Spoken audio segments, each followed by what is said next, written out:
We have a gal asking, when a woman, her husband is buying a kilt, she's encouraging him to sit with his legs closed.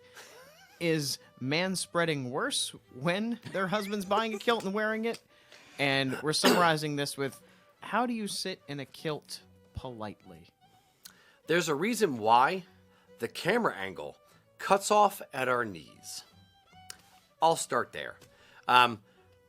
Guys are not used to wearing to sitting with their knees together.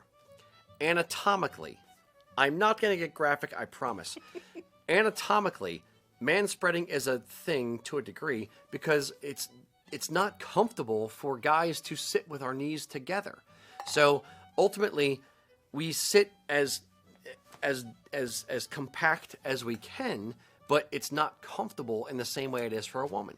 Now, what I generally tell guys when they're sitting is, when you go to sit, you back up to the chair, put your hand on the sporran, push the sporran down, and sit down. So you're pushing the fabric between your legs as you are sitting.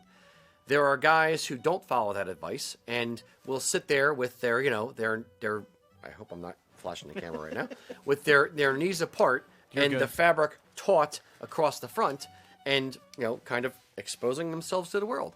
It takes getting used to. Guys aren't used to wearing skirts. We're not used to wearing things with no crotch sewn in and sitting down in public places and private, wherever, in a kilt. We're not used to it. So it takes a little bit of knowledge and practice to get used to, sliding back into the chair, putting your hand on the sporran, pushing it down, and maintaining a bit of modesty. I think we had a phrase a little while ago called sweep the pleats. Sweep the pleats. You have a problem with that? No, Rocky. No wrinkles. Just making sure everything's swept forward, too, as you're sitting down. So you're not bunching things up. And you stand up and it's like an accordion in the back. It's...